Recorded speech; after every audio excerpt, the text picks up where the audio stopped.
I'll be buried in my grave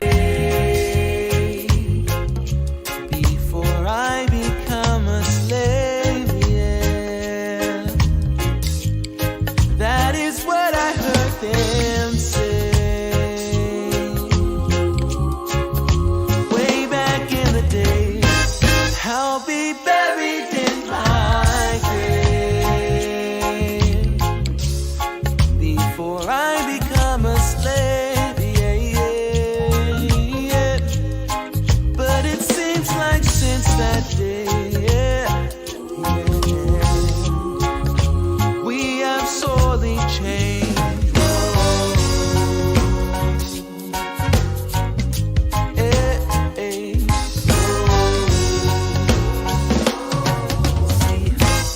I'll be buried in my grave before I become a slave, yeah, yeah. That is what I heard them say, yeah. Way back in the day. I'll be buried in my grave, yeah, before I become a slave, yeah, yeah. But it seems like since that day, yeah, we have sorely changed. Whoa. Hey, hey. Whoa, oh, oh, oh, oh, oh, whoa, oh, oh, oh, oh, oh. And now, live from beautiful Myrtle Beach, South Carolina, you're watching My Fellow Americans with your host, Spike Cohen. Yes! Oh, thank you. It's me. Thank you. Yes. Oh, thank you so much. No, I'm clapping for you. No, I'm so happy. Thank you so much for being on. Keep clapping. Clap for the miracle. How would we know that you wanted the miracle if you didn't keep clapping? Welcome to My Fellow Americans. I am literally Spike Cohen. This is Wednesday, September the 8th. This month, this year is almost 3/4 over, and that is horrifying. This summer is almost over. That's almost as horrifying. But we're going to have a very special episode. Why? Because you're here. And also our guest is here. But this is a very, very special episode. Yes, I know that I don't know, it doesn't really show as well, but I am extremely, extremely sunburnt. It hurts everywhere that I was out in the sun because I just got back from the Spike Cohen Florida tour. That's supposed to be the Miami Vice. Anyway, I had a really good tour of Florida. It's very sunny down there, and I now look like this. But I'm very happy to be back, and I'm very happy for us to be doing the show. And we have a really great guest for you, but we will get to that shortly. This is a Muddied Waters Media production. Check us out everywhere. All social media platforms, all podcasting platforms and venues. Check us out: Facebook, Instagram, YouTube, Twitter, Anchor, Periscope, iTunes, Google Play, Float, Twitch, Apple, whatever that's called, podcast, Amazon Podcasts, Spotify. We're on, we're everything. Everywhere. Like us, follow us, hit the bell, comment now, share, do all the things, do all of the algorithm things that Facebook likes and YouTube and Twitter. Let Big Tech know you're showing them who's boss by using them a lot for us. And also, if you are on YouTube, be sure not just to subscribe to us, but hit the bell, because I want your phone to explode with notifications every time we go live. And be sure to share this if you're watching it live, even if you're not watching it live. If there's an ability to share whatever you are watching or listening to, do that. Share it right now. The last thing I want is for you and your closest loved ones to miss out on a roughly hour-long libertarian podcast on a Wednesday evening. Give the gift of Spike Cohen today. Kids love it. This episode, of course, is brought to you by the Libertarian Party Waffle House Caucus, the second largest caucus in the Libertarian Party. That's been true for 3 months now, and I still giggle every time I say it. It's just ridiculous. We are also the fastest growing caucus in the Libertarian Party, which means that at this rate, in the next year or so, we'll be the largest caucus and the Libertarian Party.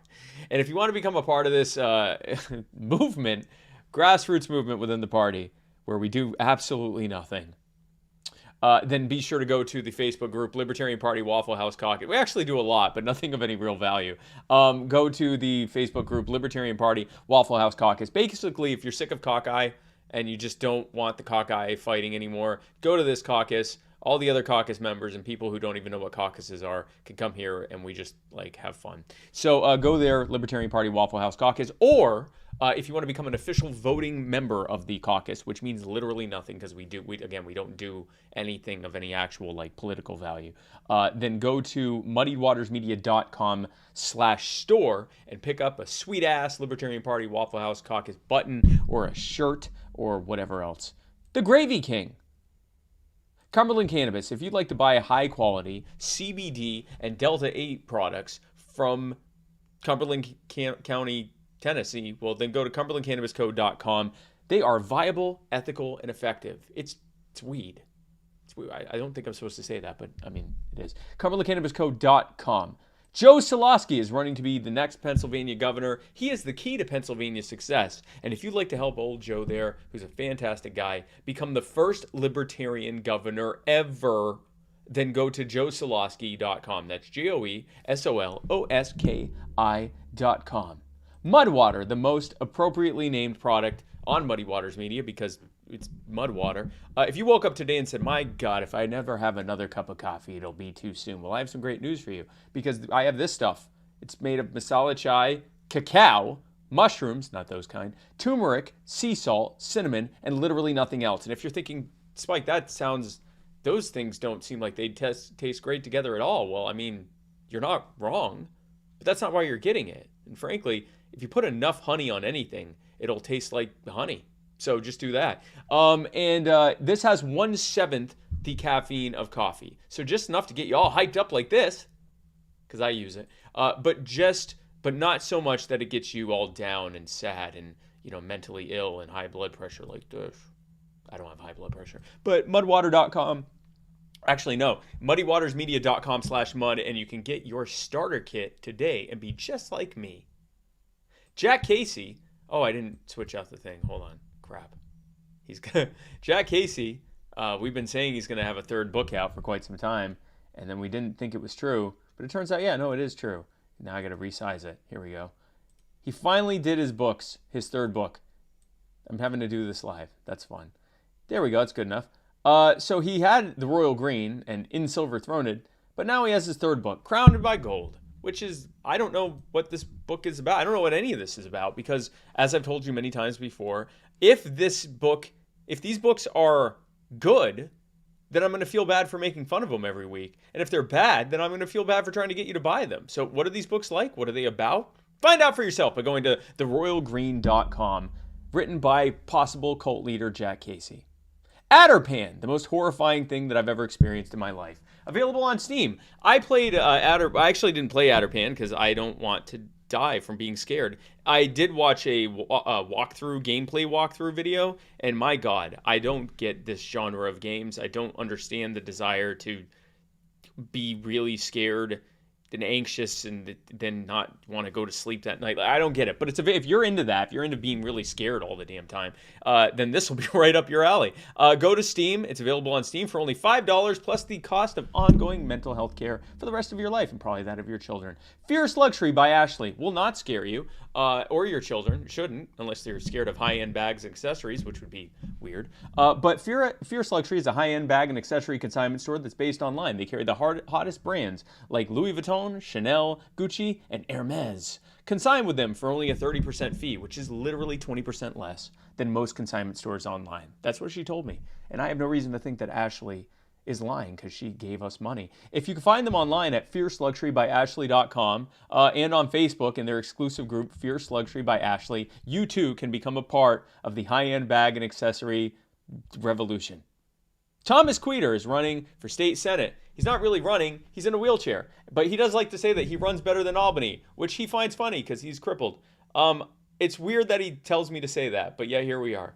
he finds it funny that I feel uncomfortable calling someone else a cripple. But here we are. Thomas Queter is actually one of the most incredible people I know. Incredibly principled, incredibly. You can't find someone with more character than Thomas Queter.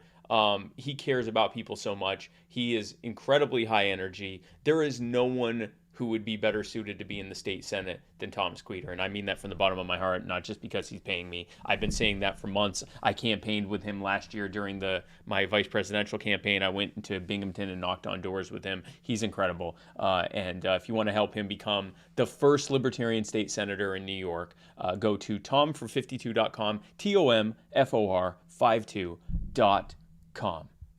If after listening to all of this, you think, Spike, I want to sue you because you've wasted several minutes of my life and I hate you. Well, good luck, pal, because if you're in Florida, I'm going to sue you back by using personal injury attorney Chris Reynolds, attorney at law. He is an incredible attorney. He will be able to get you major amounts of money, but not if you sue me, bud, because I'm going to sue you back so hard. I'm going to get all of your money. But if you are being injured by someone else, then go with it. Go at it. ChrisReynoldsLaw.com. He will get you like dumb money, like where you can walk around like, oh, I'm on my cell phone. Oh no, it's oops, I mistook this giant stack of Benjamins for my phone again. Oops. Like you'll be able to do that kind of stuff because of Chris Reynolds, personal injury attorney, Chris Reynolds, attorney at law, ChrisReynoldsLaw.com. The intro and outro music to this and every single episode of My Fellow Americans comes from the amazing and talented Mr. Joe Davi, Jodavi. Check him out on Facebook. Go to his SoundCloud. Check him out on Bandcamp. Go to jodavimusic.bandcamp.com. Buy his entire discography. He's an incredible musical artist. His new album just dropped. It's going to cost you like $25 to get every song that he's ever made. Go buy it right now. You're going to be so happy. I'd like to thank Le Bleu for this delicious, purified drinking water that I'm drinking on this episode. Oxygenated with ozone, BPA-free, non-carbonated, made in America, and kosher, like me. I don't know if I have BPAs in me, but assuming that I had BPA-free, then I'm like all these things. And I'm 70% this, too. Le Bleu. Shout out to Taron Turks' mom and him as always. Folks, my guest tonight is going to be a real treat if you don't already know him. He is the National Director of Research at the American Federation for Children. He's the Executive Director at the Educational Freedom Institute. He's an adjunct scholar at the Cato Institute. He's a senior fellow at the Reason Foundation. He was named on the Forbes 30 Under 30 list for his work on education policy. And he received the Buckley Award from America's Future in 2020, blah, blah, blah, blah, blah, blah. Ladies and gentlemen, my fellow Americans, please welcome to the show, Mr. Corey DeAngelis. Corey, thanks so much for coming on, man. Hey, thanks for having me. Yeah, this is going to be fun. I'm really looking forward to this. And you have an impressive resume there. Even though you are, I believe you are 17, correct? 17 what? Years old. Oh, no, you actually can't call me 30 under 30 anymore because I had a birthday. I'm 30 now. Oh, you're 30. Oh, okay. So you're part of the 31. You're now with the 31 under 31. I received the 30 under 30 award when I was under 30, but now I'm 30. So oh, okay. Really. Perfect. Okay, great. So you are now I'm going to say that you're now in the Spike Cohen 31 under 31. Or no. All right.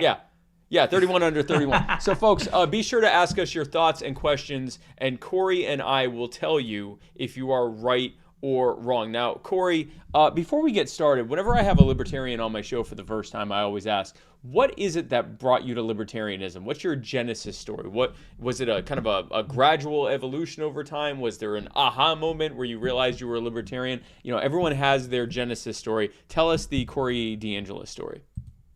I was born free. That was it. Boom.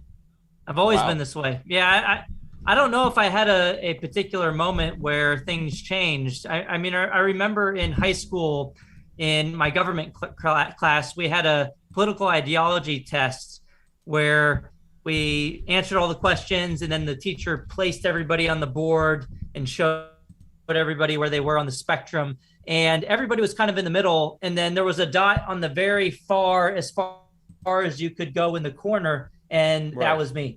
I was the sole person in the very far libertarian realm, no government intervention.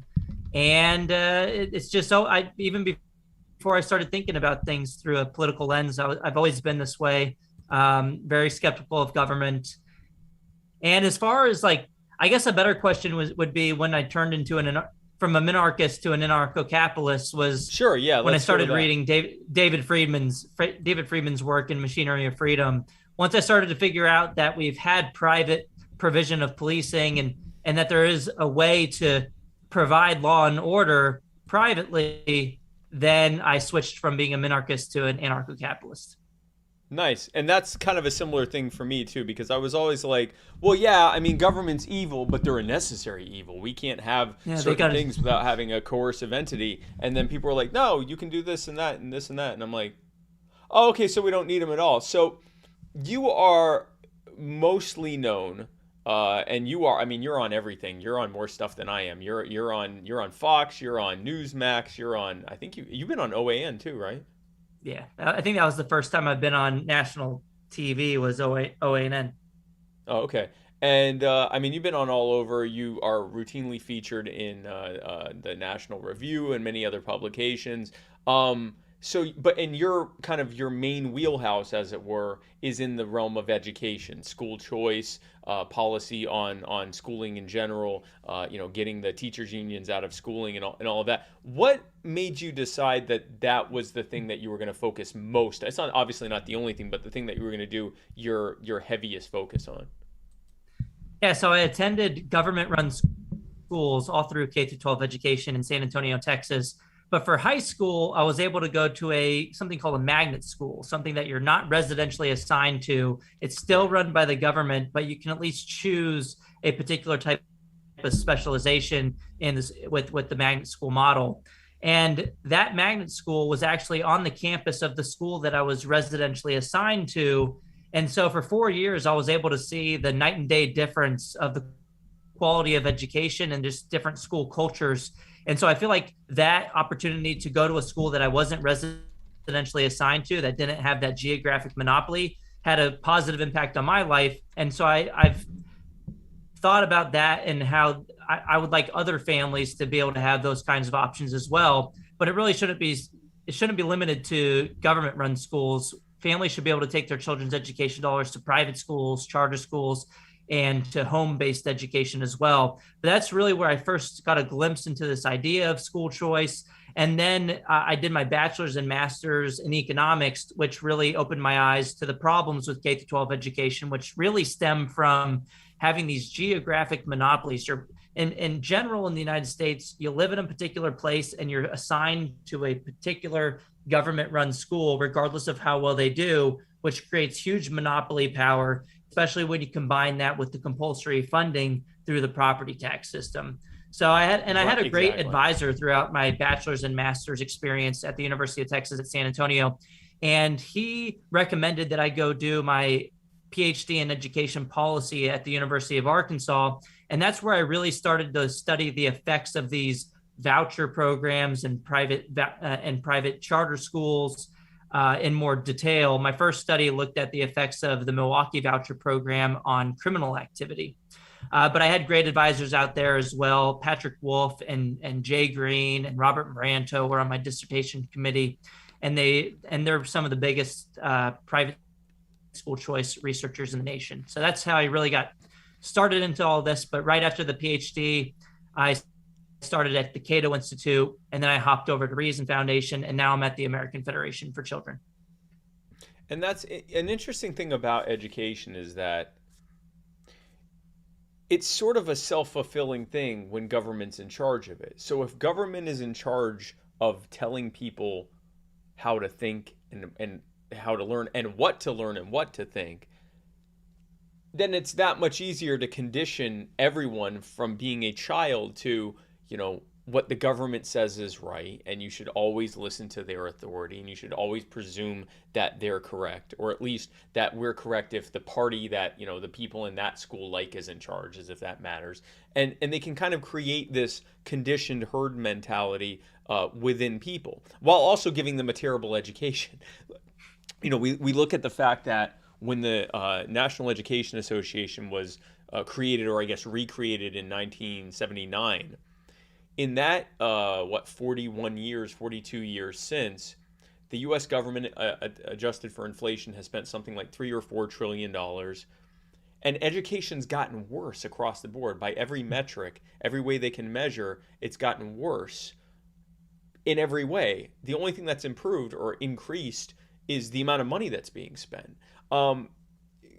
What are your thoughts on why the federal government, and there have been a few different people that have asked this kind of similarly, so I'm trying to figure out exactly how to say this in one, in one question, but what are your thoughts as to why the federal government ever got involved with especially K through 12 education in the first place?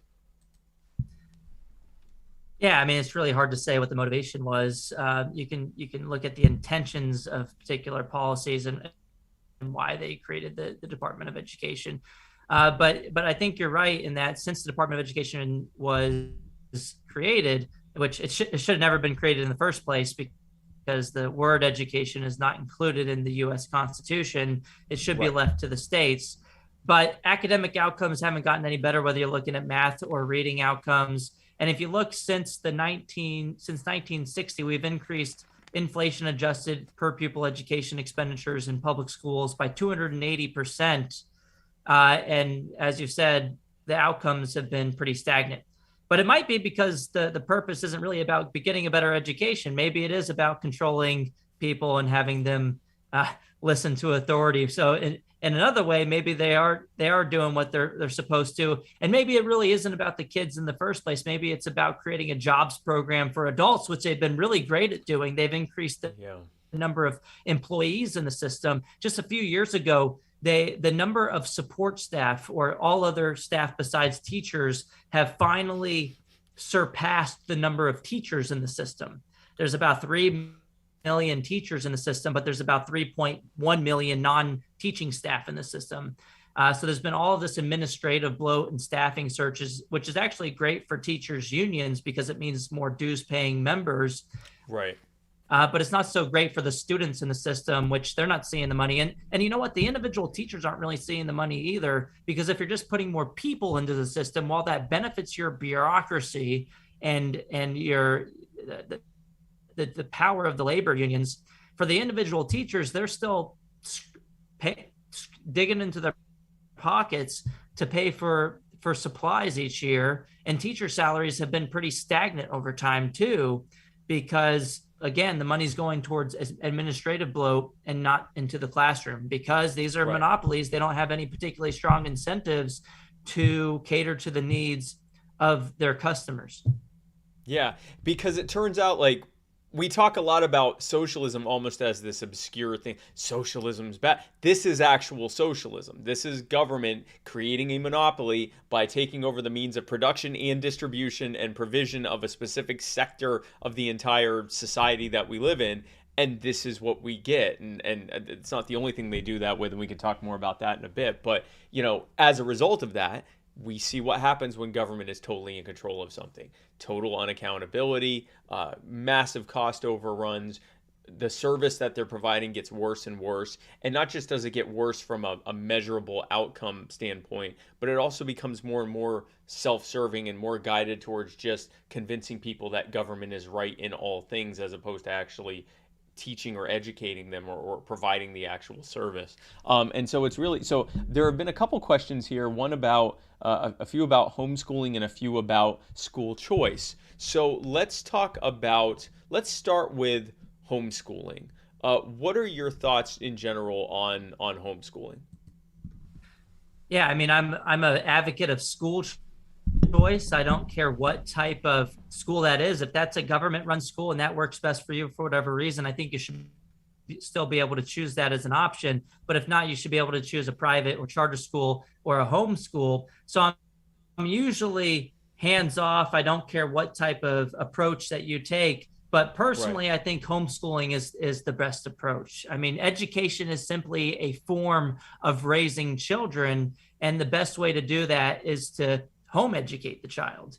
But the thing is, a lot of people have to go to work. It's really complicated to have home-based education. So there are other ways to do it. And a lot of families have figured this out over the past year. One, they figured out that they could do it on their own because they were kind of forced into this situation where all the schools closed in March of 2020. And some families that didn't think that they could do it started to figure out that, well, maybe this isn't so bad. And they've become more confident in their skills with educating their own kids at home. But then other families started to figure out these other kinds of situations like micro schools, or the new hip term over the past year and a half has been pandemic pods, where 5 to 10 children get together in a household. Families essentially economize on the process of homeschooling.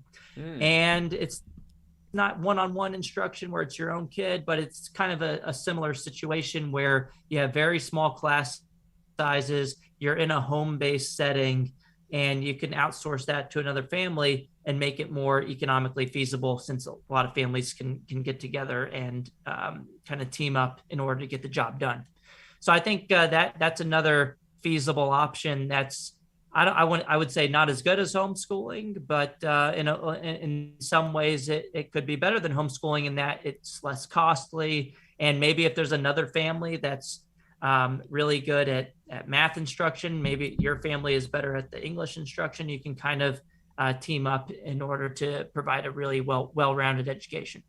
Right, division of labor. And like you said, homeschooling might be the ideal for a family that's able to do that and devote that kind of time and resources to it, as opposed to if you have a single working parent, for example, that might not be feasible. They may need to have the child going somewhere, or the children going somewhere to learn, or if you might have a parent that's not very well educated and feels more comfortable having the child go, so whether it's a private school, charter school, even a well-performing public school, or like one of these, like you said, the homeschooling pods or homeschooling co-ops or micro schools or whatever. This is the beauty of the market, is if you let parents decide and they look at all the available options, they can put their child where they actually want them to, and they can flourish. Or they can take them there and they go, that wasn't quite as good as I thought it would be. Let me try this instead. Can you describe briefly, because I think we often get caught up in, specific questions of schooling, but can you describe briefly what the current system looks like, for example, for like a low-income family, a low-income child, what like the public schooling mandated option looks like absent something like school choice? Yeah, I mean, it is this educational socialism that you kind of hinted at earlier, is that we really shouldn't call them public schools because, one, they're not public goods. They are excludable and rivalrous in consumption. So they're not an economic public good. They're not, in a lot of ways, they're not good for the public in that they don't provide a great public education. And then they're not open to the public like a public park. Whereas, if you walk by a particular park, you can attend the park that you want to attend and go to. But when it comes to schools, for the most part in America, you live in a place, you live in a neighborhood, and you're geographically assigned to a particular government-run school. So I would rather we call these government schools. I mean, they're not accountable to the public. They're not open to the public. They're not public goods. They are run by the government. They're operated by the government. They're regulated by the government. They're assigned by the government. Their attendance is compelled by the government. They are government schools. That's the better term for what we're talking about. But the basic situation is, if you're assigned to a lower quality school, which happens to be the case for lower income neighborhoods, you happen to be assigned to the worst government schools. If you want to get out of that situation, you don't have a lot of options. And there's huge transaction costs with getting out of that situation. One is you can move to a better neighborhood. And for a lot of low income individuals, that's just not a feasible option. Even if you do have the income to move to a better neighborhood, if you want to switch schools, that's a huge costly endeavor. Just imagine if you didn't like the grocery store for whatever reason that was in your neighborhood. And in order to leave the Walmart that you were geographically assigned to, you had to move houses to go to another Safeway or Trader Joe's. That wouldn't make any sense, and the grocery stores wouldn't have any incentive to cater to your needs to do a better job, because they would know that they pretty much got you. If you want to leave, you have to move, which is extremely costly. And then two, if you don't want to move houses, another option is you can pay out of pocket for private school tuition and fees, essentially paying twice, once through the property tax system, or if you're renting, through higher rents, which include higher property taxes. Yeah. And look, for lower income families, if you can't afford to pay twice, if you can't afford to pay out of pocket for the private school tuition and fees, you're pretty much, again, stuck with the current system in the lower quality public schools. Meanwhile, in the U.S., according to the 2019 data from the U.S. Census Bureau, we spend about $15,000 or $16,000 per student per year, whereas average private school tuition is about $11,000 or $12,000 per year. So we're paying a ton of money per child to go to these schools that aren't working for them, and we're forcing the kids to go to schools that aren't working for them. It's a huge infringement on individual liberty, particularly for the least advantaged, because let's face it, the most advantaged in society today already have school choice, in the sense that they can afford to live in the better neighborhoods. They can afford, or at least be more likely to afford, to pay out of pocket for private school tuition and fees and adequate home-based education. So in a sense, school choice, I would argue, is an equalizer, because funding the student directly with that $16,000 would allow more families to have options when it comes to their kids' educations. Yeah, exactly. The interesting thing is, like you said, it's a government school. It's also a segregated school. You are literally segregated by your zip code. This is the new redlining. And it's done based on income and not on race. But especially in urban areas where income and race are almost directly tied, where you have, a direct correlation between income levels and race. You have the people that, traditionally lived in that neighborhood and who are people of color, black and brown people, who are typically lower income. And then you have, people coming in and gentrifying specific areas that are higher income. And now suddenly the higher income areas have better schools, but the lower income people, who are typically also black, racial minorities, they now are segregated into poorly performing schools.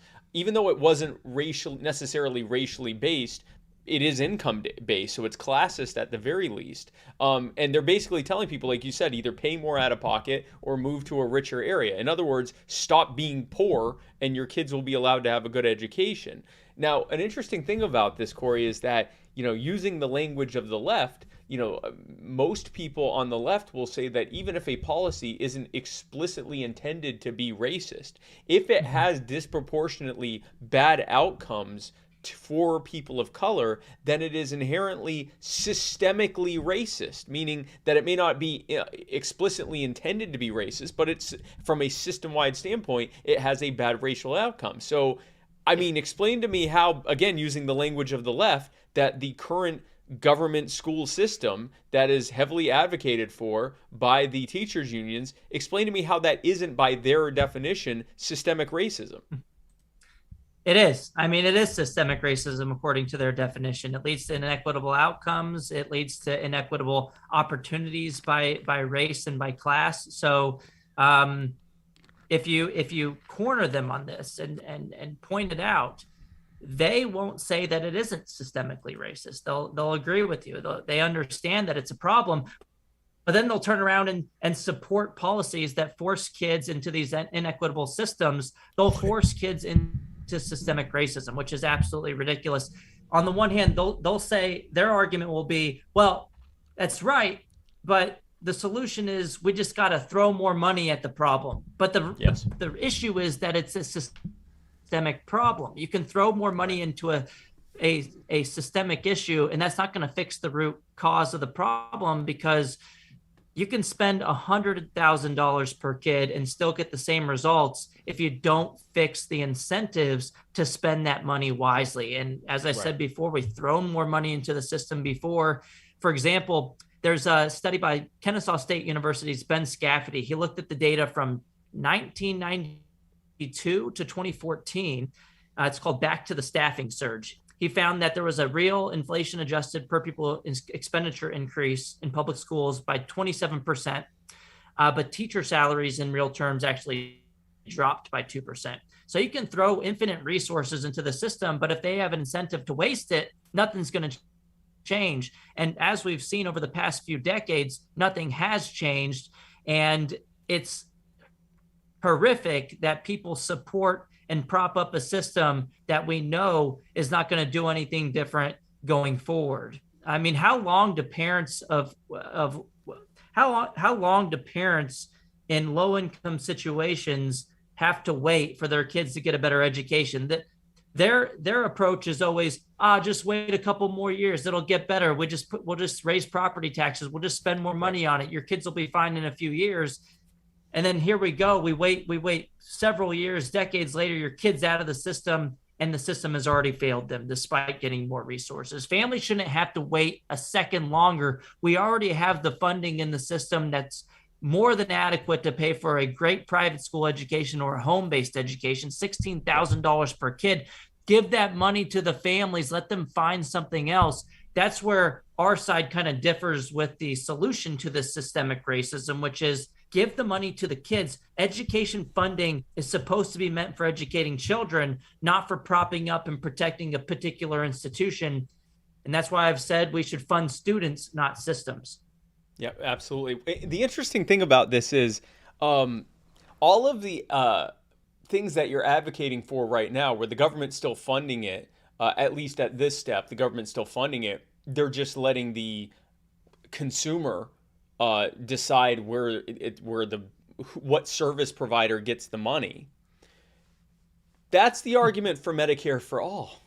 That you have this, a healthcare system that the government pays for, so everyone can get it, but they decide where it goes, as opposed to, for example, the VA or like the national health system in the UK, or some of the government healthcare systems in other countries, where not only does the government pay for it, but the government actually staffs the hospitals and and the doctors' offices and decides what is or is not going to be covered, and basically covers it from the top down. And even though obviously a fully free market system where the government wasn't even involved in extracting these trillions of dollars from everyone to pay for education would be the best, in the meantime, as a step down from that, this is basically what Democrats and the left call for constantly, which is, a Medicare for all system. This would just be, basically schooling for all, where they get to decide where it goes. It's a very interesting thing. So let's break down some of the well, I guess before we get into that, let's give an example of just what a mess we're facing under the current system. So a few weeks back, the CDC doubled down on their recommendation that the school systems should not drop the mask mandates, and if they don't have mask mandates, that they should implement them. And they showed a bunch of different studies. They showed that schools that had implemented better ventilation, had improved the ventilation in the schools, had a much lower spread of COVID, which would make sense. If air is moving more freely, then it's harder to spread a virus that's spread by droplets. If the schools where the teachers were, I believe that where the teachers were vaccinated, that had a lower rate of spread, which would make sense. You have some people that are vaccinated. There were a few different things, but the thing that they were actually calling for, the studies they had done had shown that there was no difference between the schools that did have mask mandates and the ones who didn't have mask mandates in terms of the spread of COVID, whether that's because, a certain number of kids were still using masks, or because masks aren't that effective when you're dealing with kids who trade them with each other and get snot all over them, and, a 7-year-old doesn't know how to properly use a mask in a clinical way. Whatever that reason is, it didn't really affect things, and yet they were recommending that continue. And that seemed weird. But then something recently, we found out something earlier today, didn't we, Corey? Yeah. I mean, they're not following the science. They're following the political science. They're following the pressure groups that are interested in these types of policies. And we saw this a couple of months ago in May 1st. I think the New York Post had the article come out where it was exposed through a FOIA request that the American Federation of Teachers, Randy Weingarten is their president, second largest teachers union in the United States, had lobbied to the CDC to change their guidance on school reopenings. It just so happened that the CDC took they adopted the language of the AFT on at least 2 occasions, nearly verbatim. And one of the biggest ones that really made a difference was that they tied the reopening of schools and that recommendation to community level transmission rates, which had been found not to have been related to school level transmission rates. Right. Which didn't make any sense with the science. So that blew up in their face. And then just today, Fox News exposed some information that was leaked to them from an organization called Americans for Public Trust through a similar FOIA request. And months ago, what they found out through the emails was that the largest teachers union, the NEA, the National Education Association, was lobbying to them to change the masking guidance. And you might ask, well, why are the teachers unions real interested in the masking guidance?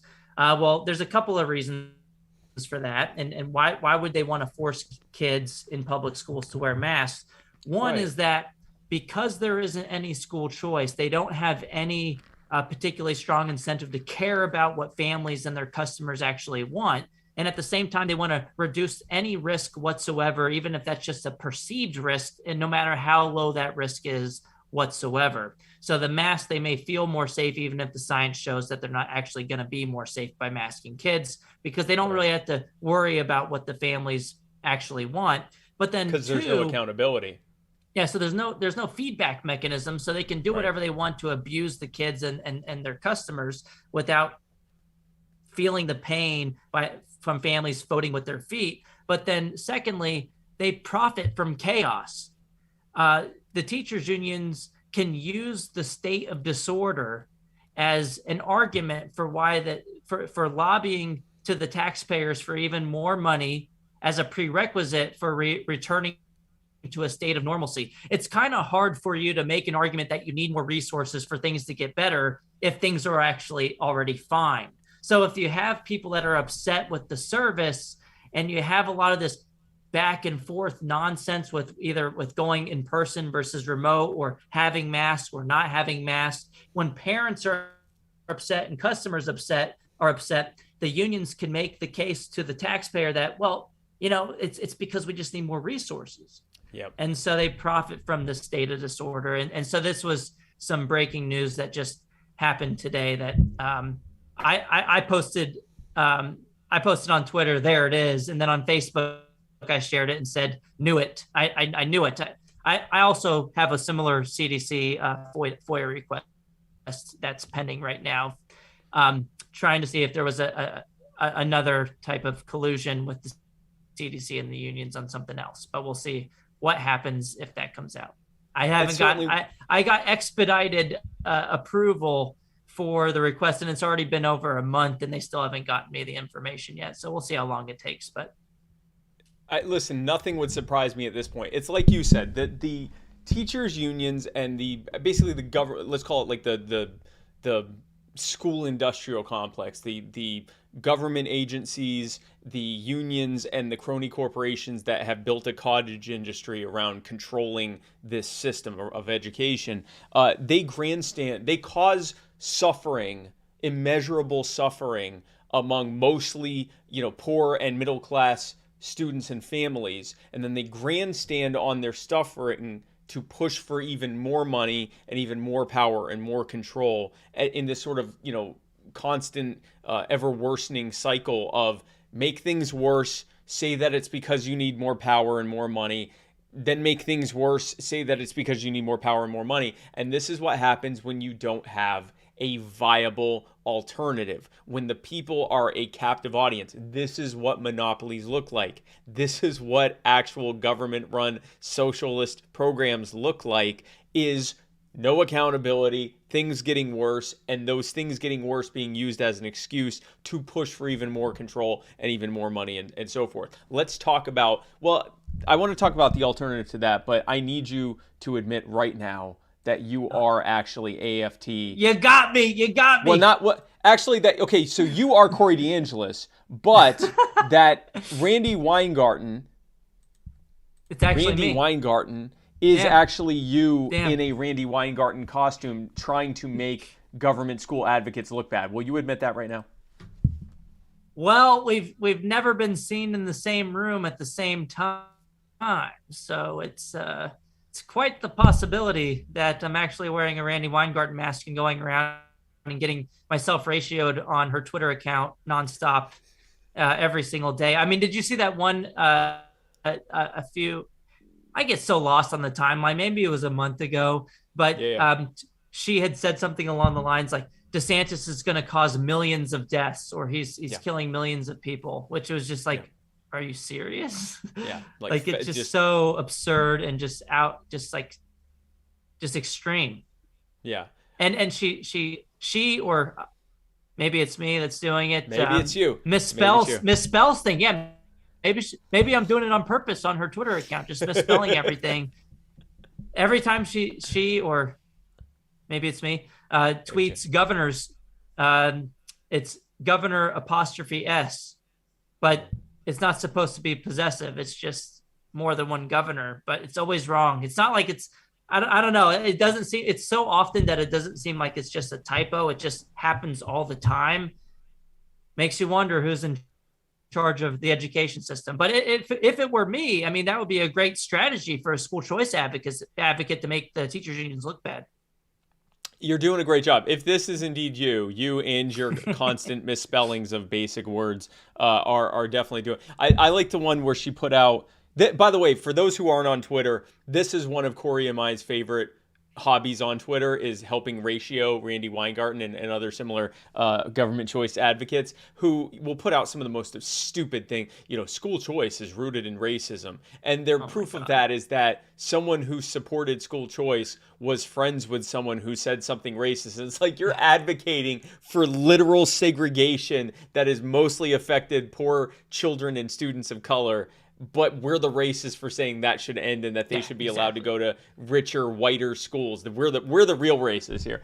That was the Chicago Teachers Union, by the way, who also had a tweet that they deleted shortly after I responded to the tweet with evidence that the school closures had led to inequities by race and income.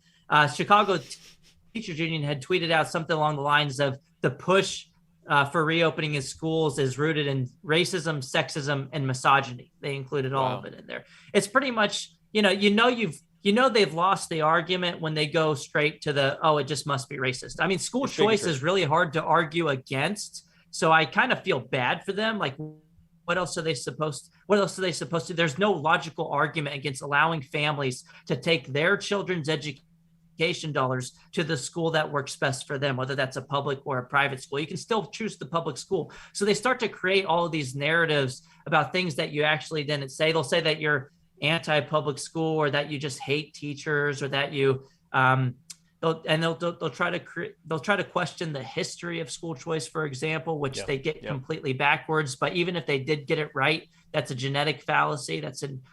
Just because something was bad long ago doesn't mean it's bad now, which they get the history all wrong on school choice as well, but that's another conversation.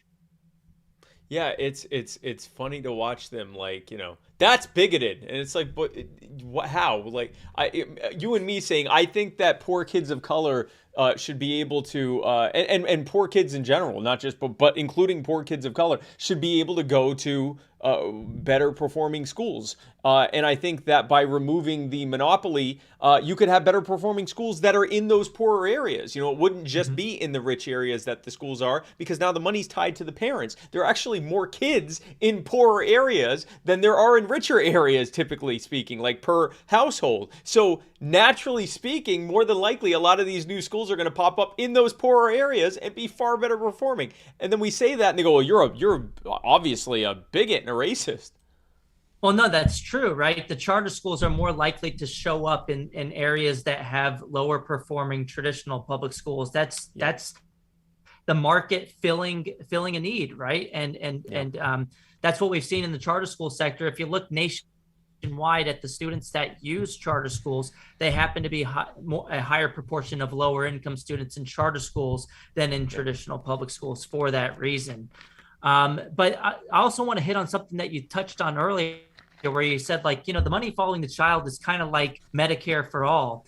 And what's interesting to me, and what I like to point out in these conversations every single time is that a lot of the policies that people support on the left fund individuals as opposed to institutions. For example, with higher education, we have Pell Grants. The Pell Grant funding doesn't go to a community college that you're residentially assigned to, and then you're forced to spend the money there. Instead, the Pell Grant funding goes to the student, and they're rightfully able to choose to take that money to a public provider of educational services or a private provider of educational services. It could even be a religious or non-religious university of their choosing. The same thing with the federal Head Start program, with other pre-K programs. The funding doesn't go to a residentially assigned government-run provider of pre-K, regardless of your choice. The money instead typically goes to the family, and then they can choose a public or private, religious or non-religious provider of pre-K services. We do the same thing with Medicaid dollars. You could use them at Catholic religious hospitals if you want. We do the same thing with food stamp dollars. We don't force low-income families to spend their food stamp dollars at a residentially assigned government-run grocery store. Instead, the funding goes to the family, and you can choose Walmart, Trader Joe's, Safeway, Harris Teeter. The funding follows the decision of the family.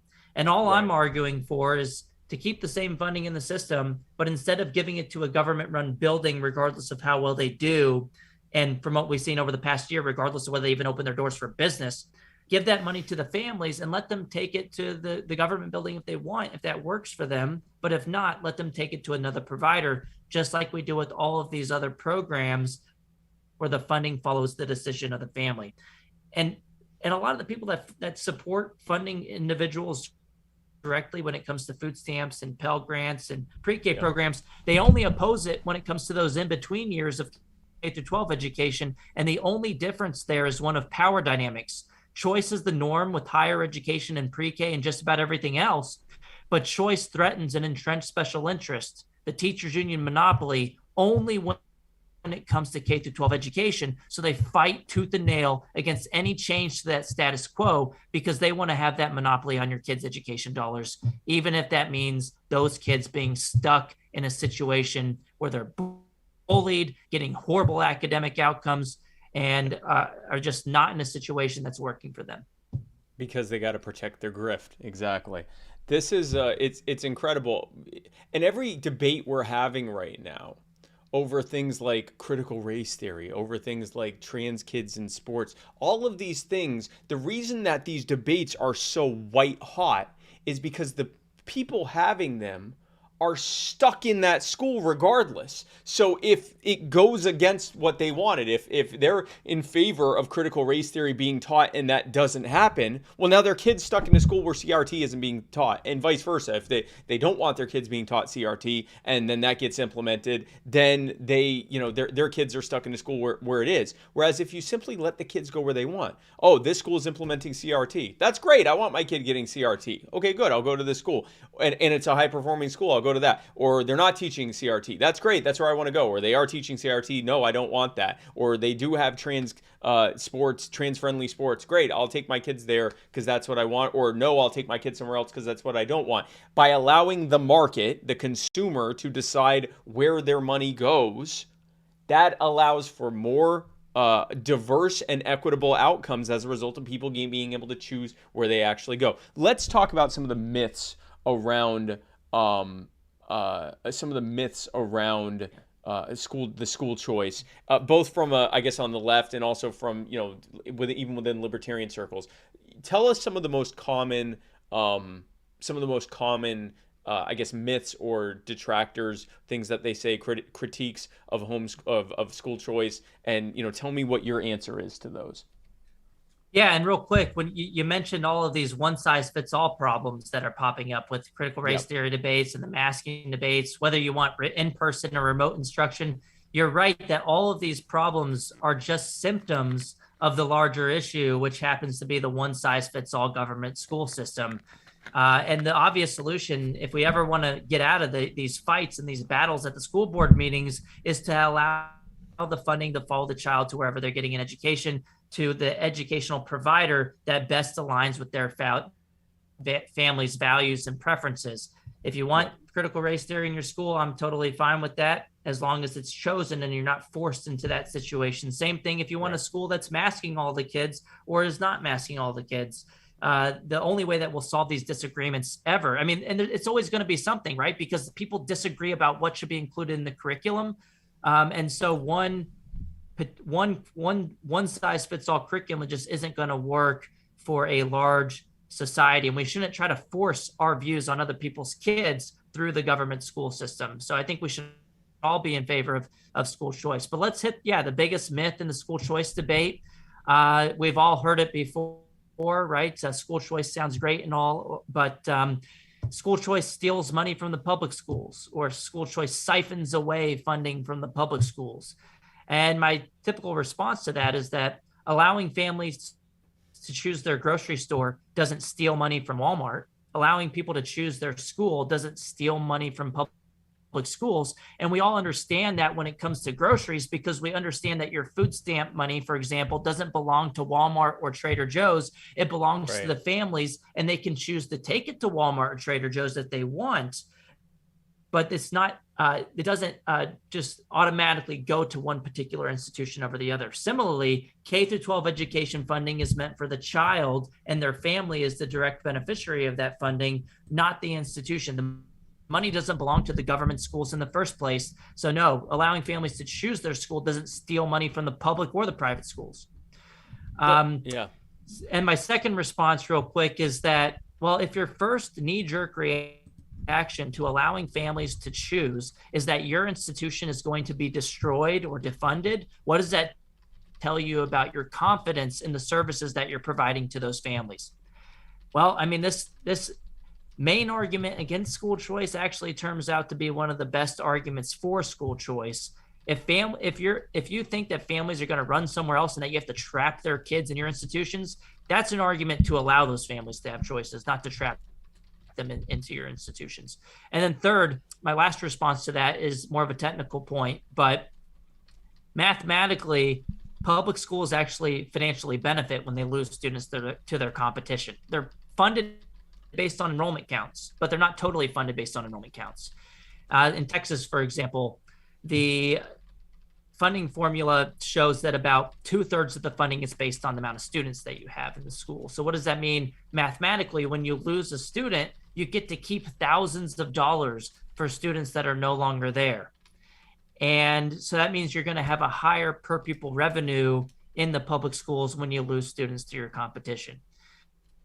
Just imagine if you stopped shopping at Walmart, started shopping at Trader Joe's for whatever reason, and Walmart got to keep 1/3 of your grocery bill each week. That would be a great deal for Walmart, and I would argue that it's similarly a great deal for the public schools that get to keep thousands of dollars for kids that they're no longer educating. Yeah, exactly. I'm actually quoting you or paraphrasing you and retweeting this episode so that people can see what it is you're saying right now. School choice doesn't steal money from public schools. Public schools steal money from families. School choice initiatives just return the money to the hands of the rightful owners, the kids and their families. And if they want to take that money back to the public schools, they can. And you're giving me too many quotes. School choice doesn't steal from schools. School choice doesn't steal money from public schools. Public schools steal money from families. School choice doesn't steal money. School choice doesn't defund public schools. Public schools defund themselves when they fail to meet the needs of families. I got tons of one-liners. Okay, no, those two are good. Doesn't defund public schools. Public schools defund themselves by failing to meet the needs of families year after year. To meet the needs of families. Gosh. There we go. But that's the main argument that's put forth by the teachers union, and it goes to show the mindset that they have. They believe that your children and the dollars that are meant for educating your children belong to their institutions, whereas our side says, well, families should be able to take their money to those institutions, but from the get-go, that money belongs to the kids and their families. It doesn't belong to the government-run schools. It doesn't belong to the private schools either. Just like food stamps don't belong to Walmart or Trader Joe's, K through 12 education dollars don't belong to public or private schools. That they belong to the families. And I think that's a winning message for our side. it would literally be like if the way we were feeding poor people right now was like bread lines like they did in the Soviet Union, and someone said, hey, why don't we instead just give them vouchers and they can go wherever they want to get food? And people said, you're stealing money from the bread lines. And it's like, well, I mean, I guess sort of. We're actually just letting them take it to where they want to get it. No, that's absolutely. So let's talk about there is at least one libertarian critique of school choice, and it's one that I've talked about in the past that is, I will say, at least partially still a concern of mine. By switching to a system of there's another libertarian argument that I've never really agreed with, but we can talk about that, which is this isn't fully free market education because it's not simply getting government out of it entirely, completely, eliminating all taxation for schooling and simply making it free market, and therefore libertarians shouldn't support it because it isn't an immediate step towards, basically pushing the Rothbard button on education and getting government out of it entirely. What is your response to that? Yeah, I'll just say for your listeners, if you didn't hear me at the beginning, I'm an anarcho-capitalist. So I understand the concerns that libertarians might have with school choice as not being the perfect solution, but we shouldn't make perfect the enemy of the good. School choice is a step in the right direction towards reducing the amount of government intrusion in the entire education system and towards allowing families to have more of a say in their children's education. And the way that I put it before is that I like to use the food stamp analogy. We've been talking about this the entire episode. That just imagine if you had two situations. One where we had food stamps for everybody, and everybody had to use those food stamps at a residentially assigned government-run grocery store. That would be horrible. Right. But imagine if we also had another situation, which is far from perfect, but everybody had food stamps that were funded by the taxpayer, but at least you could take them to different providers of the service that you weren't residentially assigned to, that were privately managed, privately operated. Neither of those situations would be that great, but obviously the latter is more preferable to the former, where everything's run by the government completely, and you have to take the money to a residentially assigned government-run grocery store. That would be absolutely horrible. With school choice, the default option is that 90% of the school-age population essentially has this funding, and all of the taxpayer funding essentially goes to these residentially assigned government-run institutions.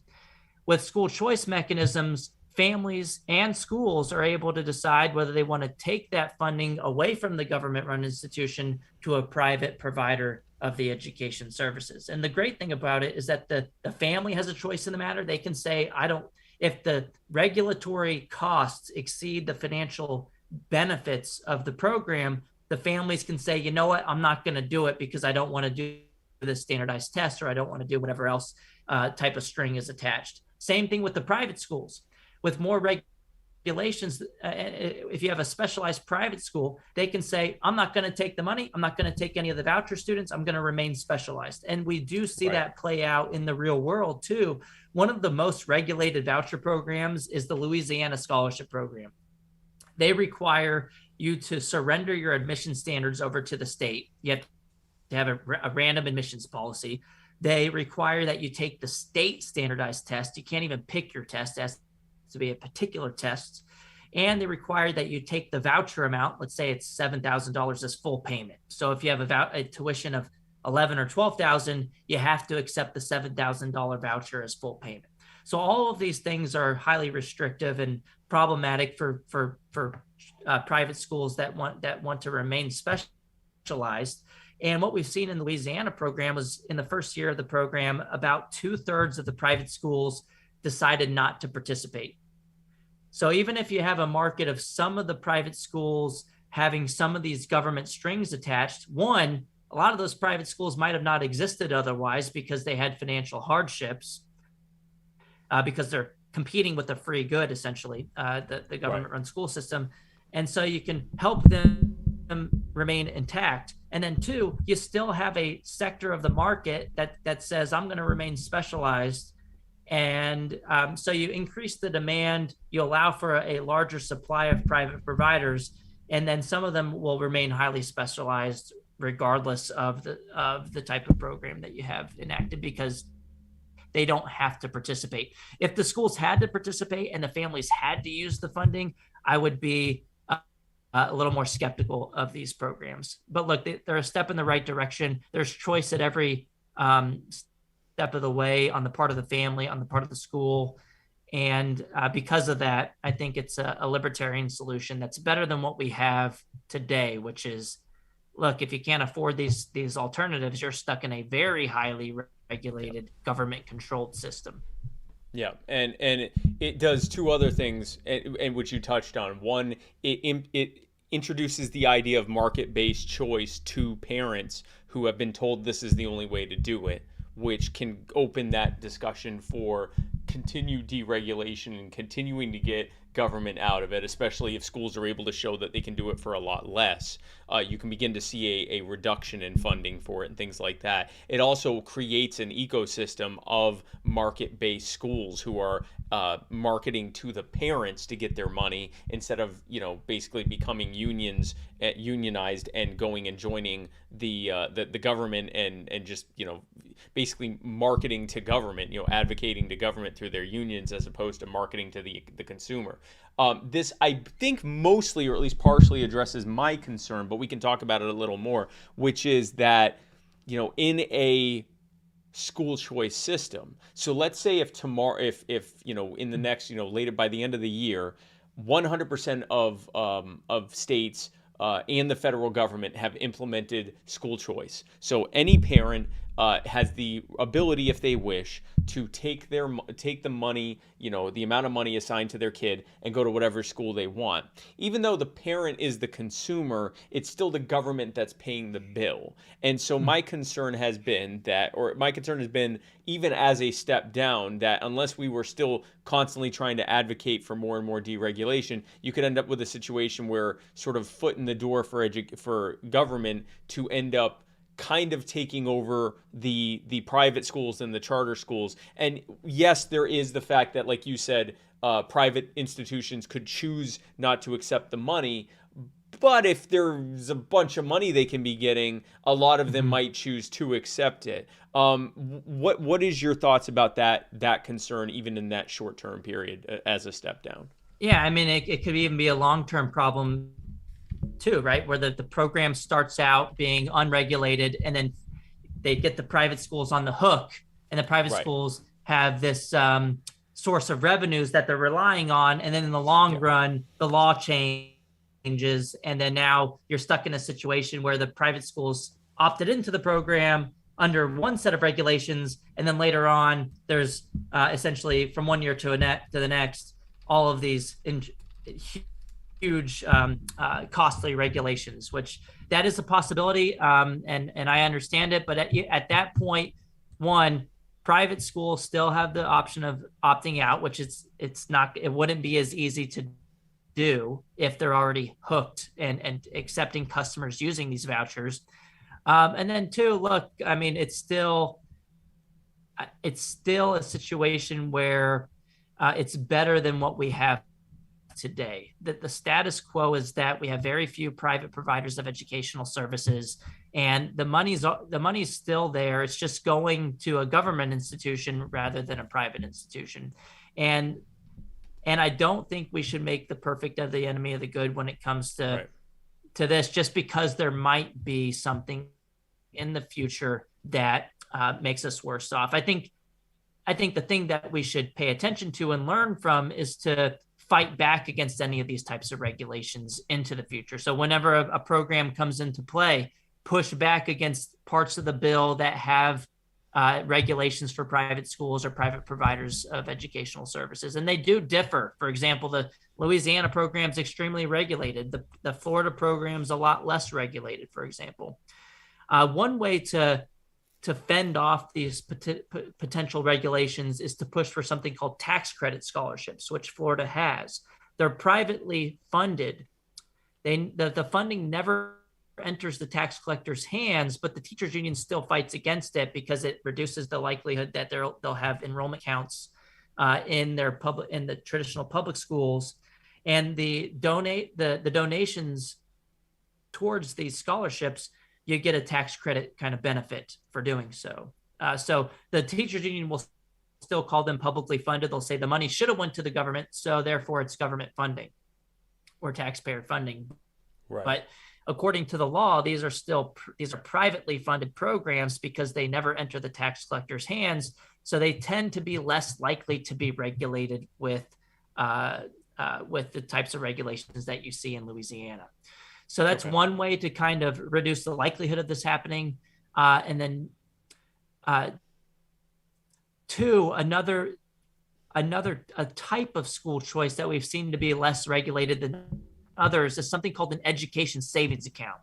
So it's kind of like the voucher idea where the money that would have followed your kid to the public school, you can take it instead of in the form of a voucher to pay for private school tuition and fees, it goes into something called an education savings account for your kid. You can then take the funding to pay for private school tuition and fees, but you can also use it to pay for any approved education expenditure, which could be tutoring, textbooks, special needs therapy. And because there's all of these different providers that you can spend the money on, it becomes more and more difficult from a regulatory standpoint, because with vouchers, you just have to regulate the private schools that participate in the program. When it comes to education savings accounts, it becomes infinitely complicated for the regulator. And what we've seen on the ground is that these education savings accounts have been a lot less regulated than voucher programs. So that's another way to reduce the likelihood of long-term regulation, is to push for these things called education savings accounts. And thankfully, what we've seen this past year in 2021, which I would call the year of school choice, partially because of Randy Weingarten and the teachers unions for overplaying their hand and really just stepping in over and over again and showing us their true colors. But what we've seen in these states is that education savings accounts have been some of the most often introduced bills in different legislatures. So I'm optimistic going forward. One, because we've seen so many victories, but then two, because we're seeing the best gold standard type of educational freedom being put on the table. And by giving the parents the ability to have it in a savings account, they now, as opposed to use it or lose it, now they're going to not just look for the best performing schools, they're going to try to get good values on it too, because that will allow them to have money to leave behind for maybe college scholarship or trade school or educational, whatever they can determine to be educational in nature for their kid, which could even potentially be things like extracurricular programs, sports programs, summer camp. You have a situation where the parents are actually trying to get really good, not just good value in terms of the school being good, but actually good money, good value, dollars per donuts value, so they can actually have money left over to spend on stuff. But long story short, wherever way we go with this, you're saying pretty much what we're saying with everything. School choice is not the end victory. It's just one of many steps we need to take towards complete liberation of all of us in all ways, including in education. So we certainly agree there. And I mean, look, the government's trying to regulate homeschooling and private schooling already, regardless of the funding going to families. Right. So if at least we arm families with more freedom to choose their educations and to be more just okay and experienced with private providers of education, I think we'll have another constituency that could fend off regulations in the future. Whereas if we have a really small market share of private schools and homeschoolers, it's easier for the rest of the population to look at that small minority of private educators and to say, oh, that's a little different. We might not be okay with what they're doing over here. Let's regulate the crap out of them. Whereas if you have a broader base of people participating in the private sector, you'll have more of a likelihood that you'll be able to fend off those government regulations with power in numbers, essentially. Right. No, exactly. That's exactly what ends up happening. The more you have people whose mind is towards, I get to decide this, I get to decide where the money goes, the less you have people saying, please just provide this to me, because they realize a lot of people don't realize they'll actually make a better choice, or they do know that, but they still get conditioned and browbeaten into being told, no, we'll make a better choice for you. Once they see over and over and over and over again that they're making better choices, even if they're not the most intelligent people on earth, they're probably at least as intelligent as the people working in the government. But if not, even if the people in the government were more intelligent than them, they actually have a vested interest in making the right choice. Whereas the government sometimes more often than not, has a perverse incentive to make the wrong choice or the bad choice. I've had a few people that have requested that you briefly explain what a charter school is. Yeah. We've talked about charter schools, but they've said, what exactly is that? Yeah, and on paper, charter schools are defined in every state that has them as quote unquote public schools, but it's a little bit more complicated than that. So you have private schools, right, that are pretty much pure private entities. They're operated by private entities. They're mostly funded by private out-of-pocket funding. Then you have the government-run schools, what most people call public schools. And they're highly regulated. They're mostly funded by the taxpayer. In the middle, you got this kind of quasi-public, quasi-private entity that people call charter schools. And charter schools are run by private entities. So in that sense, they're private schools. But on another hand, they're mostly funded by the taxpayer, with quote-unquote public dollars. They're highly regulated by the government. In most places, in order to start a charter school, you have to go to these authorizing boards, which a lot of the times are the schools that they're competing with. It's kind of like McDonald's having to approve every Burger King that opens in an area, which is a huge conflict of interest. Yet we have that in a lot of states with the charter schools. And they're regulated. They're highly regulated by the government. They are funded by the taxpayer, but they're privately operated and managed. So I would call them a quasi-public, quasi-private school. And one of those regulations is that they have to accept all students at random.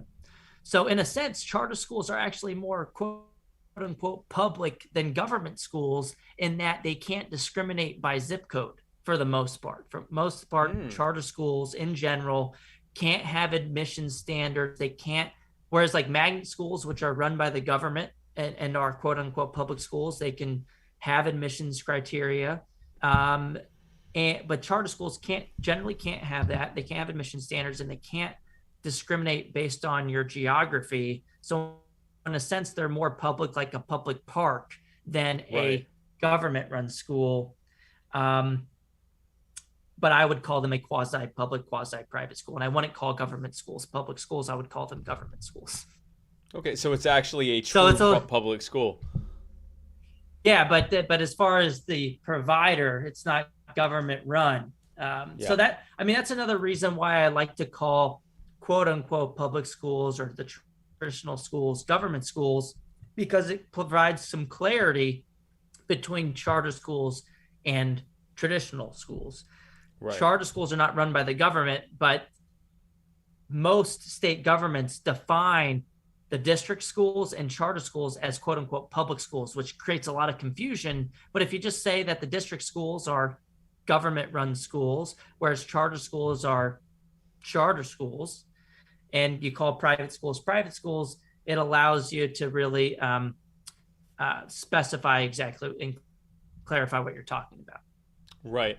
Stephen Shepard just says that the correct term should be Government Indoctrination Center. Really sharp pivot on kind of the same subject, but applied to something completely different. Like we alluded to earlier, this isn't the only place where government has just completely taken over the provision and control of a service. You and I actually did a panel together at Freedom Fest a couple months ago. It was you, me, and Maj Toure, and is it Tate Begley? Is that his name? Tate Begley, yeah, he's at University of Pittsburgh. He's a postdoc there. Yeah, and we did it on something called the failures of police socialism, and it was funny because the Freedom Fest crowd was mostly conservative. There were certainly a lot of libertarians there, but it was mostly conservative. And I think that the people coming in to look at that panel had no clue what we were about to talk about. And it was a lot of, yes, exactly. It was a bunch of boomer cons who showed up, I think primarily because Maj Touré was there, and we're talking about the failures of socialism, and they weren't ready for what we were about to talk about. And I think it was well received. Talk to me about what police socialism is and how that applies to what we've been talking about today.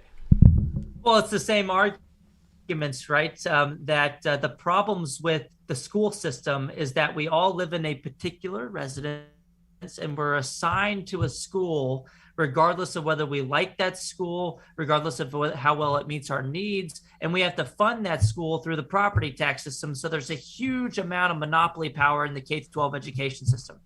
We have the same problem when it comes to the provision of police services. You live in a particular place and you have these police departments that are in your area that receive your funding regardless of how well they do, regardless of how fast they come when you call them, and regardless of how well they respect your rights in terms of not discriminating against particular types of citizens, or regardless of whether they respect your rights in other ways as well. And so because you don't have a choice in the provider of policing services, they have very little incentive to cater to your needs and to do the right thing for their customers. It's the same argument for the schools as it is for the police departments. So I actually wrote an article in 2018 in a journal called Libertarian Papers, and the title of the paper was Police Choice. And I believe I'm the first person that came up with the idea. I just applied the same logic of school choice to this idea of police choice, where you can choose your provider of policing services, and you can choose it based on how fast the police respond to your calls, whether they are discriminating against their customers, whether they are killing innocent people. You can essentially defund the police in a better way, right? You can defund the bad police just like we defund the bad schools with vouchers. Right. And so you can think of a couple of ways of doing it. You can have private providers of policing services, or if you're not okay with that and you feel like that's too much of a stretch, you can also have like a government run police model, just that it's not a residentially assigned type of situation, where instead you can choose the police departments that receive your family's police services dollars, or just like with education, it would be your family's education dollars, but in this sense, it would be the money that's allocated for protecting your family. You could direct it to one police department over the other. And then you'd have the true feedback mechanism. So like when you had the George Floyd incident, for example, that was a huge problem. Everybody understood that was a problem. And kind of what we saw in the aftermath was just, people got upset about it. And maybe you can argue there was some accountability through the court system, but it took so much national pressure for anything to happen. And this is happening all across the country. And not all of it has always been recorded on camera, for example. Not all of these things are clear-cut cases. Just imagine if instead you could say, okay, there's a problem there. I'm going to take my family's policing dollars to this department over here that respects my rights. And so you'd have a marketplace for policing services. That's the basic concept. And an interesting parallel, another one of the many parallels, obviously policing and schooling are different in many ways, but in terms of the socialist monopolies create unaccountability and harmful and abusive and inequitable outcomes, and that it would be better to have a market-based provision, or at least a choice-based provision, like you said. Another interesting parallel. One of the reasons that we, as you called last year, the year of school choice, was because for the first time, parents could actually watch and see what school was like for their kids. They didn't like it. They were like, wow, this is what school is like. When you come home and I say, how's school? And you go, it was okay. And you figure, well, yeah, I guess it was okay. This is what it's actually like. That's also true with police. The reason that we've seen such an increased outcry about police abuse is because we can no longer, those of us who are in more comfortable communities who don't have as much experience dealing with over-policing and abusive police, we can no longer say, oh, I'm sure the perp got what they were asking for. We have to watch HD video of these things happening with the full context so that we can go, that was terrible. They shouldn't have done that. That was murder, or that was assault, or that was whatever. That was abuse.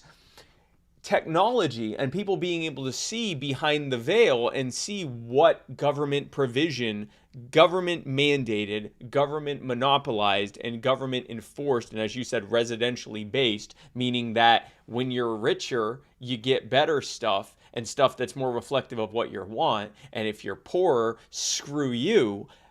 That's what it looks like with policing as well. And, it's very interesting that, like I said, I was, especially with Maj Touré being there and talking about shooting cops over and over again, I was actually surprised by how well our conversation was received by that largely BoomerCon audience. Oh, yeah. Because we were just talking about the fact that, yeah, government sucks at healthcare and education and all these other things, infrastructure and everything else.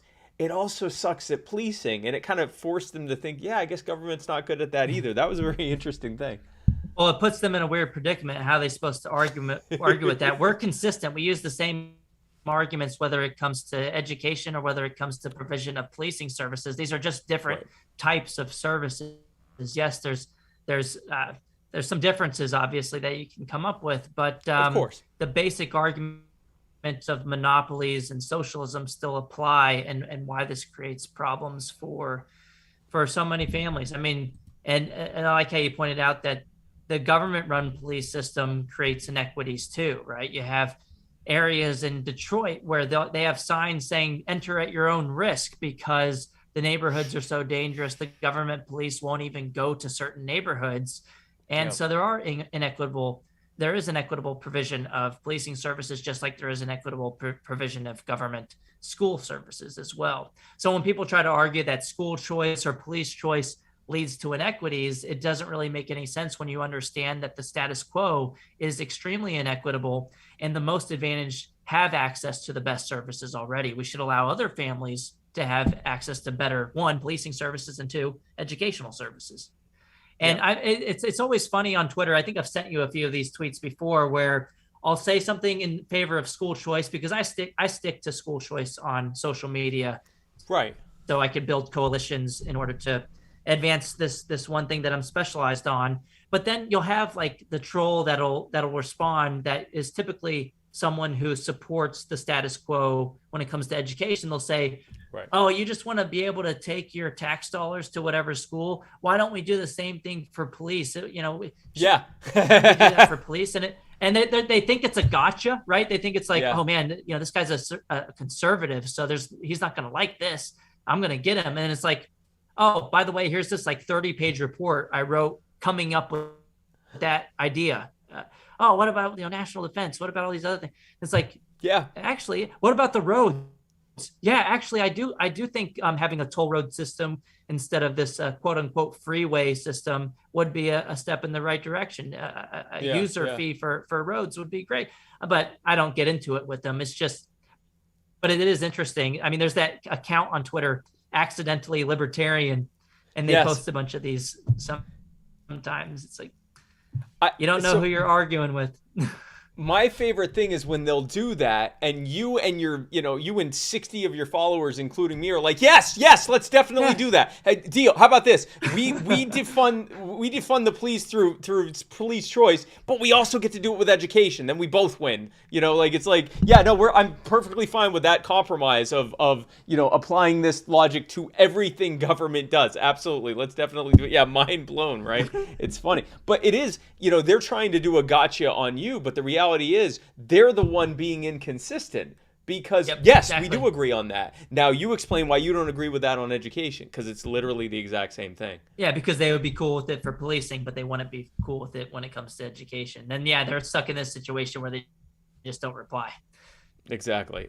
No, I love it, man. That's one of my favorite hobbies on Twitter is making people accidentally be libertarian. It's fantastic. Well, look, Corey, before I let you go, first of all, I want to say you've been a fantastic guest. I always love having really anyone that likes to talk about this kind of stuff, especially a fellow ANCAP coming on and really diving into policy specifics with the understanding. And again, we know the Rothbard button. If it existed, both of us, I would assume, would press the thing until our fingers bled. Yeah, but until it was broken.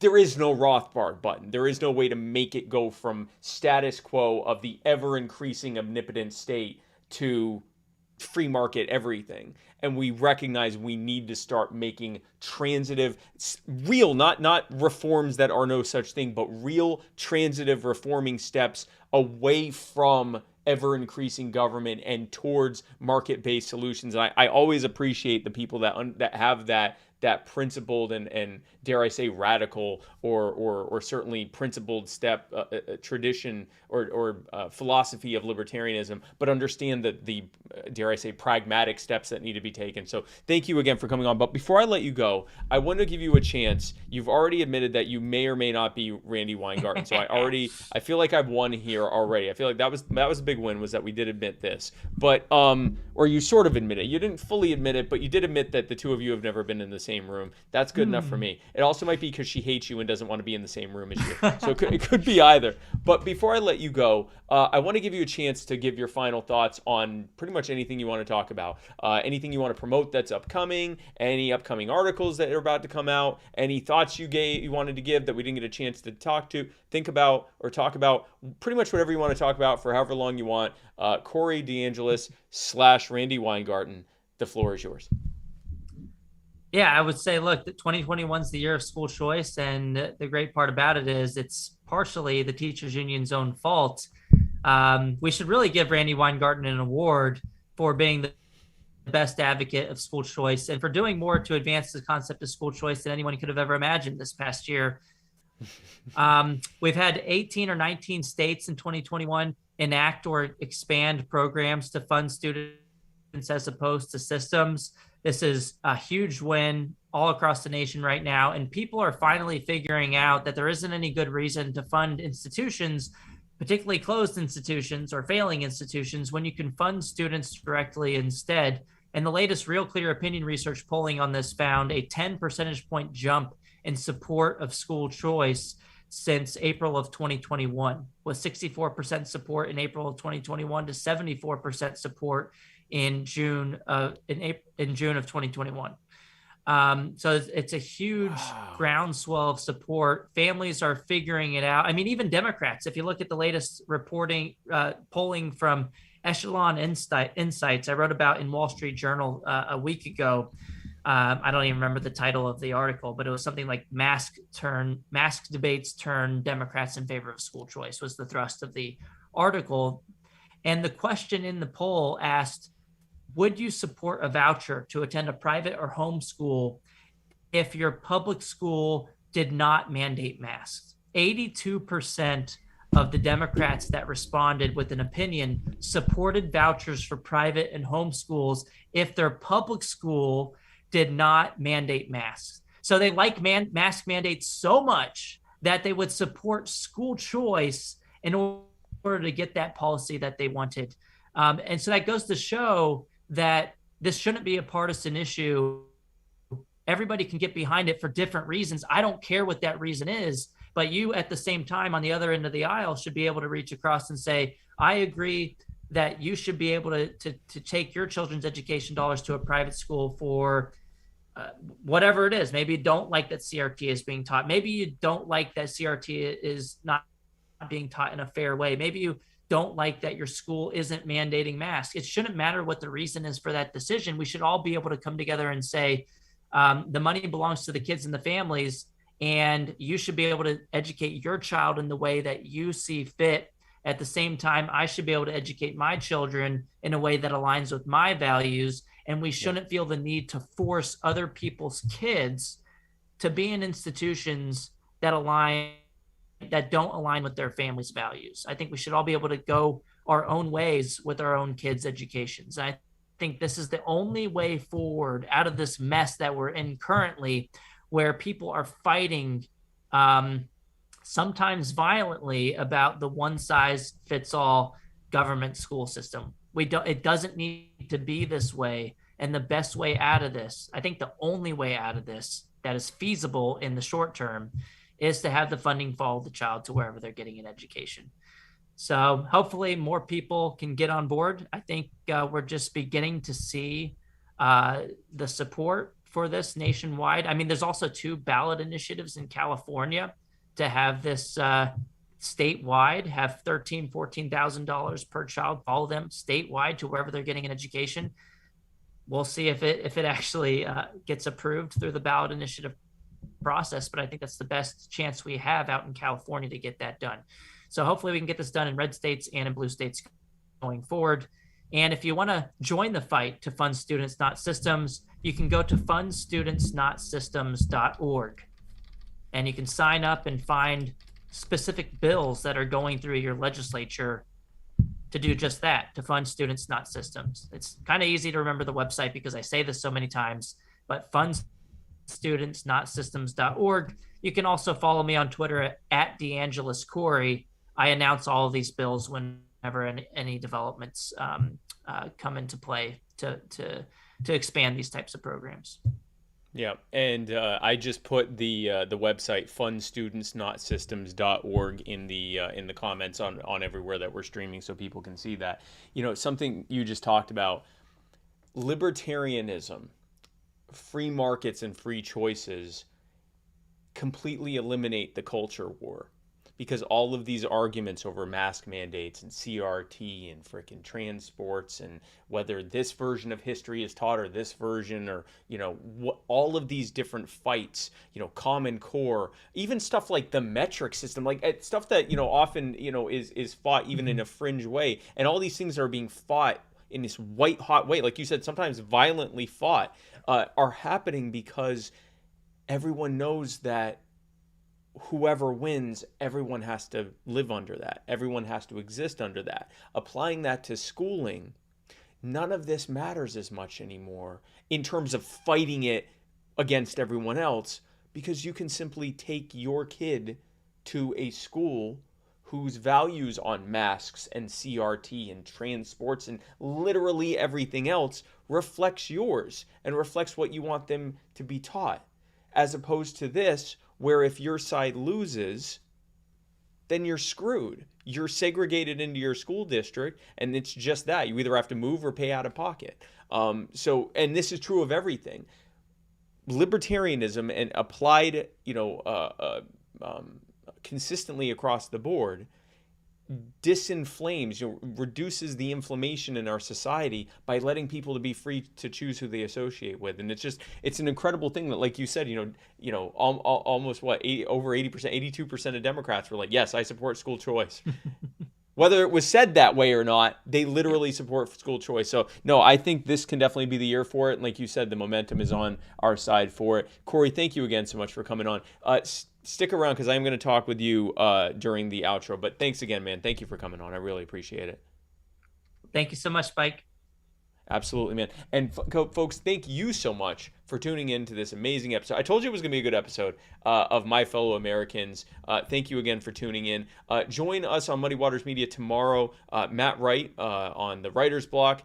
His guest is going to be Magnus Panvidia. He's going to be talking about the upcoming End the Damn Wars rally in Washington, D.C. on September 11th, starting at noon at the John Marshall Park in Washington, D.C. We're going to talk about that more in just a bit. And then on Friday, that's tomorrow at 8 p.m. Eastern on the Writer's Block here on Muddy Waters Media. On Friday at 9:30 Eastern is another episode of Cajun and Eskimo from Bayou to Igloo, where Noel and Nullick, the Cajun libertarian and the Eskimo libertarian, talk about, I honestly don't know what they're going to talk about, but that's a really fun show. I love watching that. And then on Saturday, you can join me in Easton, Maryland in the morning.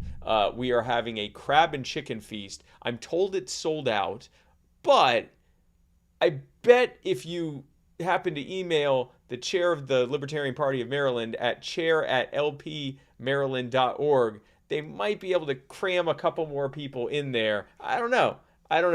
Just reach out to them. We'll see. They might be getting mad at me because we sold out a while ago and more people keep emailing them. But I'm going to see how much we can fill this place with libertarian anarcho-crabbertarians. But we're going to be, you can watch me eat like 15 or 20 crabs. You think I can't do it? I literally can. You can watch me do it there. But then join me later that day. We're going to be doing a caravan over to the End the Damn Wars rally in Washington, D.C. at September 11th. It's going to be starting at noon. I'll be getting there, I believe, at 4. It'll be at John Marshall Park. There are going to be a bunch of speakers there, including me, Scott Horton, many other great anti-war activists across the spectrum, not just libertarians. This is a coalition that is being built to end all of the wars, not just in Afghanistan, in getting the troops out of Afghanistan, out of Iraq, out of Syria, out of Libya, out of being involved in Yemen, bringing all the troops home and ending the authorization of use of military force and making the military into what it was supposed to be, a force to defend us, not to defend the interest of cronies and bankers and foreign dictators and drug cartels and pederasts and terror groups and everything else. That's what we're going to be doing on Saturday. Then on a Monday, join us at if you're in the Baltimore area on Sunday, reach out to the Libertarian Party of Maryland because we're doing a Waffle House get together.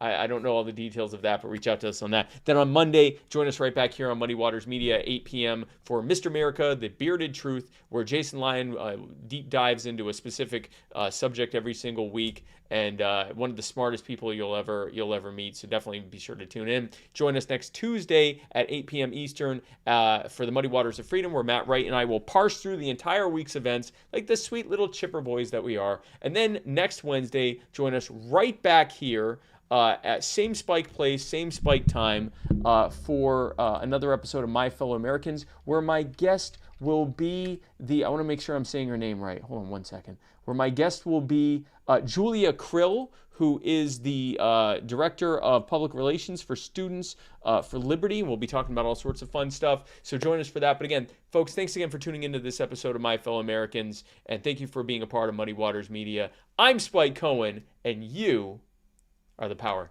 God bless, guys.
They say about an eye for an eye in a time when the blind lead the blind. Who am I to deny? I would cry when a loved one died. I recognize that body outside with the holes in the body that was alive. Now confined to a chalk outline. Find out how, but you never know why. It ain't even make it to the news at 9. It ain't even make it to the news at 9. That's my sister, mother, father, brother, son. That's one of mine. All these years I close my eyes, open up to only find I'm in line. There's a pointless murder happening all the time. Either lose your life or mine. Caught up in them versus I. That ain't how it started, nah. How were we supposed to survive? There's a war going on outside. Who would want to raise a child? Whom the tomb is flashing by. Now you have to say goodbye when you watch them on the news at 5. Don't tell me how, tell me why.